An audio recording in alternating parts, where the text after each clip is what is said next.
we have the ability for the people that know how to post this to social media. They can post it for me because I don't know how to do it. So, but with that said, we are 5, 4, 3, 2, 1. So it's officially 6:30. We want to get this rocking and rolling so you guys can enjoy your Tuesday night and your Wednesday then tomorrow. So Mr. Grauer and I are welcoming you to the driver ed parent meeting for the 2020-2021 school year, at least for the first semester, because who knows what's going to happen in the second semester. But as we progress through this, if you have any questions that do pop up, please go ahead and enter them into the chat area over there. And Mr. Grauer and I will do the best we can to answer those as we go through here. So with that said, we'll go ahead and get started, and we will move into, hopefully, let me make sure I know how to do it. There we go. All right. So the first thing we've got here is the classroom info that you need to know. Big thing I want to make sure everybody knows and understands is, while this is somewhat, I mean, it's not like I'm asking you or your children to do calculus. This is an intense curriculum in the fact that we cover a lot of information in a very short window. We've got 18 chapters in a 9-week period. And in that 9-week period, we now even actually have fewer times than we have in the past because of how our schedule has adapted for COVID and everything that's taking place right now. So please make sure your child is being on top of getting their work done, because that work is a big part of their grade. And what that work being turned in and not turned in is going to be a huge factor in their ability to pass this class. Because I know they want to drive, and I know you want them to drive, because I'm sure many of you are tired of being the chauffeur like you've been for the past 15 plus years. So you want them to be able to do this on their own. There is an A or B incentive for this class, meaning that if your child gets an A or B in the classroom, so long as their physical driving ability is up to par, they get a waiver from myself or Mr. Grauer, which is also known as a blue slip. And they can take that up to the DMV on the day that they want to go get their license. And so long as they have not had their birthday be one of their audit days, they go in there, they turn that slip in, they're good to go. So if you know your child or you yourself, if any of the kids are on here, they might not handle very well that pressure of driving with somebody that they're not familiar with. This is a great reason to go ahead and do well in this class and make sure we're on top of turning stuff in. Did you accept them in there? Somebody just wanted to join and then, all right, anyway, sorry, talking to other people. We've got on here the college visit project. Those of you that might have had kids that have come through the system in the past, this was more known as the road trip project, something like that. I can't remember the 1,000-mile project. There we go. Thank you, Mr. Grauer. I have kind of changed the name of that. I've changed it to the college visit project and tried to incentivize these kids getting the idea of not necessarily going to college per se, because not everybody's going to go, but maybe having an idea what their future plans might be. Maybe they want to be a windmill technician, which is not a bad idea given the amount of windmills we got going up all around our area.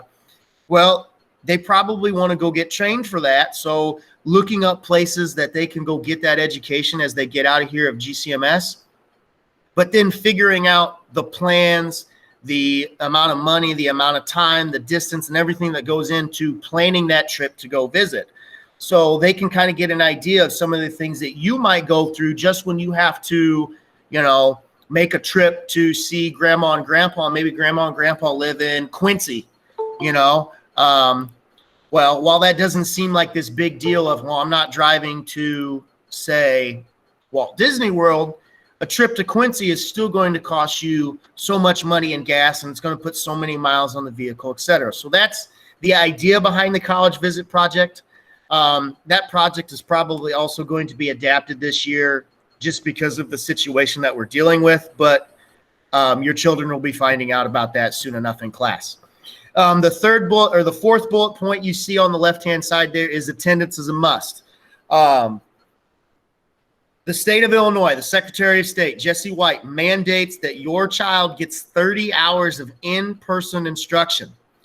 When we did the math as a district, we figured out that in our 9-week course that we have, that is pretty much, if your child makes every single day, they are just over that 30-hour threshold by a couple hours. So that's why it says there that if your child misses 3 days, they are removed from the class. And that is because of the state of Illinois mandate. Now, there is an exemption that's over on the right-hand side of the screen that I will explain in a moment. But I want to kind of keep moving here on the left-hand side because the attendance failure ties into the failed classroom. That failed classroom, whether it's the actual grade or it's the attendance, that impacts the child's ability to get into behind the wheel. We do not allow the child to take behind the wheel here unless they have proven that they can pass the academic coursework that is required for said behind the wheel stuff, because we want to make sure you know it here before you go show us that you do it physically. And if your child fails the classroom, whether it's attendance or it is grade related, they then go ahead and actually need to talk to Mr. Carter. Sorry, I spaced there for a second. Thank you, Mr. Gerard makes that point there. Sorry, I'm pausing and talking and everything. They go ahead and talk to Mr. Carter. Mr. Carter finds the quarter when to put him in, and then we get him taken care of. As Mr. Gerard had stated, there is no excused absence for driver ed. This is the state mandate. They harp on us and bark at us all the time about it.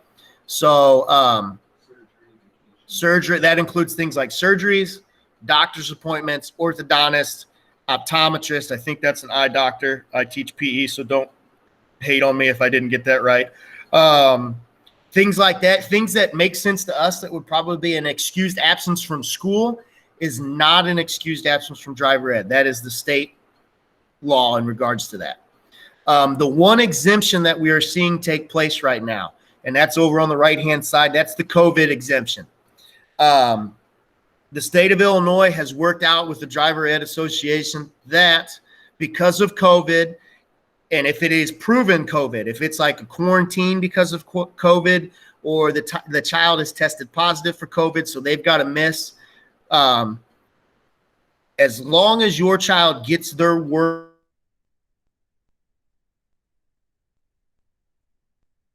to be submitted on time, that will count for them being in person, but this only works for COVID-19 related absences.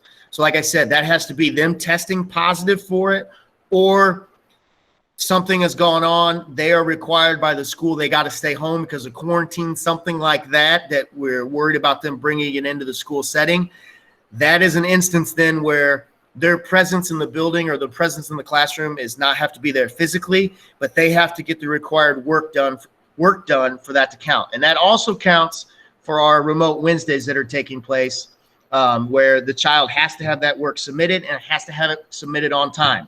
So if you know you're a procrastinator, or you know your son or daughter is a procrastinator, please, please, please, please, please get on them that they got to get that work done, which I'll just say right now, parents, their assignment has already been posted in the Q1 driver ed classroom. It's been posted since Monday. They had probably at least 30 minutes to work on that in class today. So they should already have at least a good head start. If not, please ask them, hey, how you doing on that? In regards to permits, Q2, a lot of you parents, I thank you for being on top of getting that signed and giving your child the amount of money they need for the permit and getting it back to me today. Those of you that were able to do so. State law is, in order to get your permit, you have to be 15 years old. So if you know that your child is currently enrolled in Q2, but they don't turn 15 for another week or another month or a month and a half, I am not going to be able to get their permit for them until we get to that birthday, which I will absolutely take up there and get taken care of. I'll give them right to Tammy. Tammy's great about getting them done and taken care of and contacting me so I can go pick them up. I know approximately 50% or so of the kids right now are able to have their permits.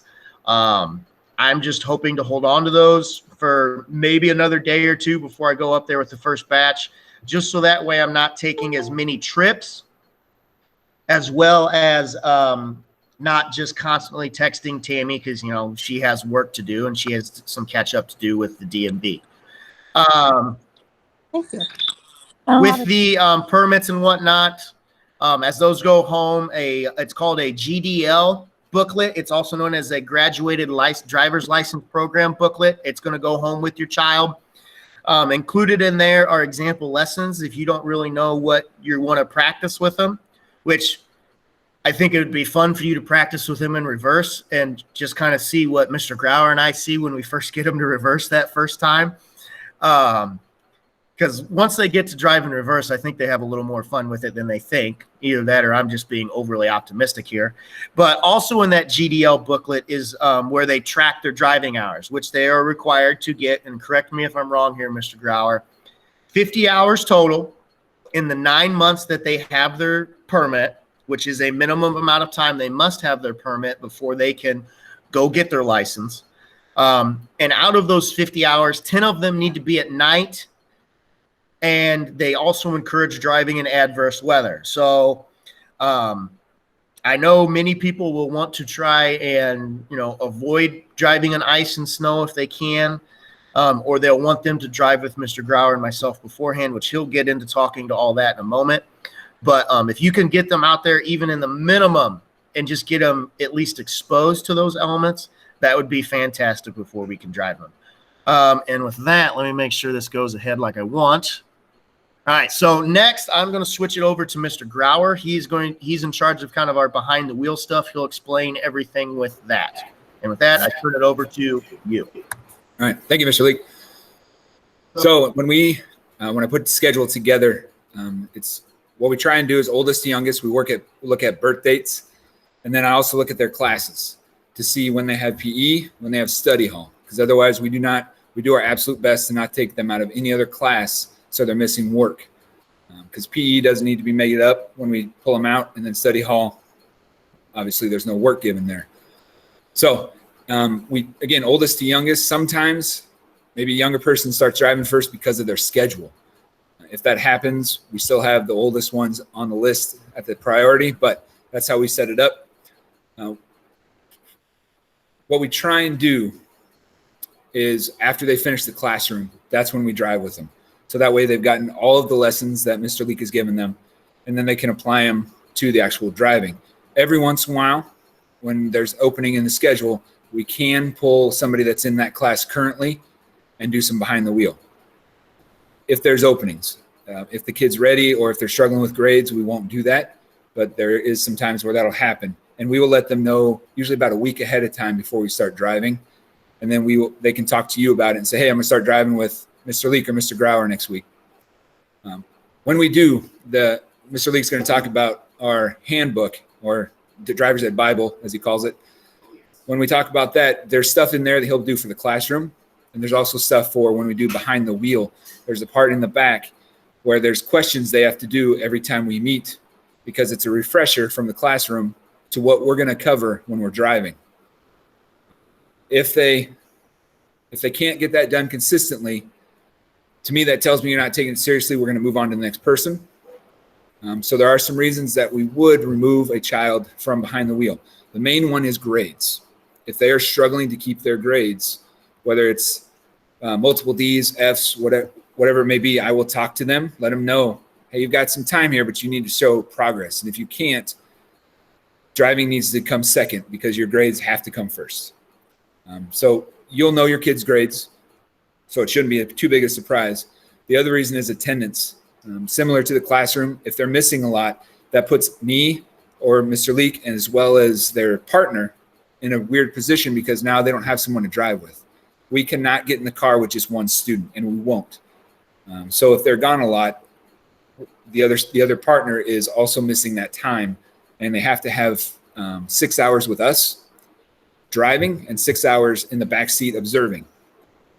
Okay, so it's really a total of 12 hours, but we only count the 6 where they're actually driving according to what the Secretary of State wants. All right, I kind of jumped ahead there, but COVID issues. So if we remote versus stay at home, if we have where the district says, hey, we're going to go to remote learning, there is a chance that we could still drive. We would contact the parents, let them know, hey, this is the time we'd like to drive. We would do a longer drive, so it would be half hour for each kid, so a total of an hour. And we would do that a couple times a week. Okay, according to our schedule when we have to be in the classroom as well and at our desks. So with remote learning, we could still drive if that happens. Okay, there's no plans right now. I'm just throwing that out there if it were to happen. Okay, the stay-at-home order, if that comes from the governor, then we can't drive because we can't be in contact with them. Okay? Speaking of COVID, obviously we're taking all kinds of precautions in the school.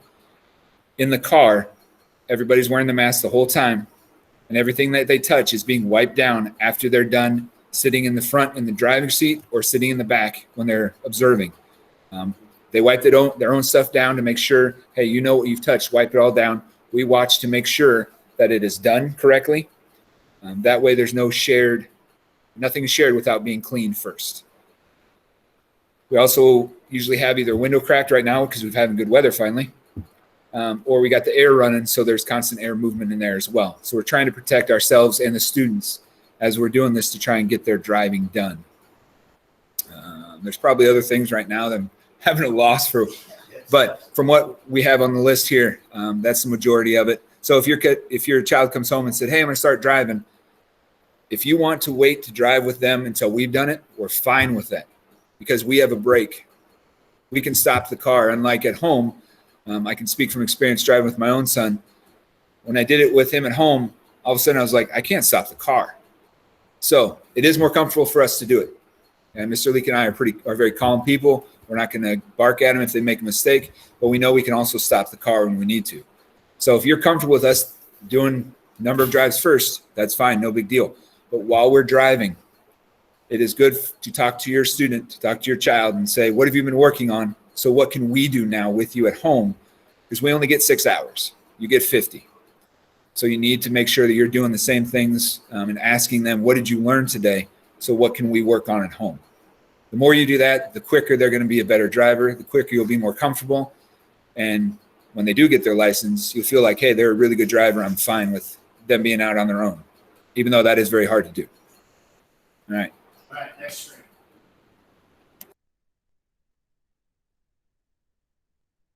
This is me.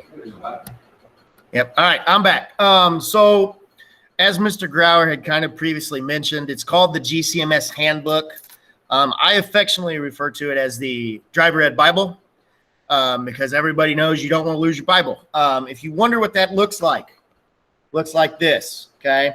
This nice Falcon right here on top, 2021. That is your child's Driver Ed Bible. That's where all their assignments are going to be. That's where signatures for lessons for behind the wheel are going to be. Basically what it is it's a way for us to go over the lesson, evaluate everything we saw, and then after that's done, the objective is for them to take that home, reflect on that lesson, and then show it to you, see how they did, what we think we're seeing and whatnot, and then have you sign off on it so we know that you saw it and you're on top of what progress is taking place. Also in that Bible, it's in the early parts of, or I should say the handbook. In the early parts of that handbook are, I want to say it's like page 8 or 9 is a copy of that same hours log that you're going to see in the GDL booklet. Either of those is acceptable. It's not going to matter, but they are going to require that gets turned in when you go up to the DMV to get said license. I've mentioned the homework assignments, signatures. That last bullet point that says there, it says turned into the behind the wheel instructor to get plugged into the system. That system is the state of Illinois IWAS system and ISB. Those two systems get synced up so that way they know they're in the system for them to be able to get their license. We do this. We have that turned into us, the instructor that they had, in order to verify that not only that they completed everything, but they were keeping you in the loop as well. So we will not actually officially plug them into that system until that gets turned into us. So that's our way of kind of making sure, like, hey, we want you to communicate with mom and dad, grandma and grandpa, whoever's driving you, and make sure that you know they know what's going on, as well as not them just completely forgetting everything they got told. So that gets turned back into us. If they ever lose it at some point, I am a nice person and I have made fancy copy room packets that we have made that do not look nearly as nice as our actual driver ed Bible booklet that they can get. Obviously, that then tweaks things a little bit, but it's a heck of a lot easier if they just don't lose that spiral thing over there. That is pretty much everything with the driver ed Bible booklet, which then leads us to our last slide. And if anybody has questions, if you do have a question, please, if you can, type it into the chat over there. Mr. Grauer, you are echoing hard. Yes, right now. There we go. If you can type it into the chat over there, I would be glad to answer it. If there are no questions, like I said, before I close everything out, I will stop this recording. It'll give us a save. I'm going to post it to both Q1 and Q2's Google Classrooms. If I can send it out via reminder, I absolutely am. If not, I know I've had a couple parents reach out to me to ask for a copy to be emailed to them. I absolutely will do that. But I am also going to talk with somebody, probably Mrs. Nuss, who knows how to get into the GCMS social media page and get this posted on there. So it might not be tonight. It'll probably be tomorrow. But we'll get that information out there for everybody. But if there are not any questions or any questions come up after you leave this, my email is leak.colton@gcmsk12.org. Mr. Grauer's is grauer.seif@gcmsk12.org. We will gladly do our best to answer your questions as best we can. If we can't answer it right away, we will get in contact with somebody that knows the answer and we will get it to you. But with that said, I'm not seeing anybody ask any questions, and we're looking at 22 minutes, which is perfect. So, what? Anyway, I don't know. Sorry. So, with no questions being asked, I want to just thank everybody for coming in and taking the time to be a part of this. Get yourself some dinner. Enjoy. Thanks for attending, and we are good to go. So, I will see everybody on Thursday. He just said thanks for parents for coming out. So we're going to stop the recording.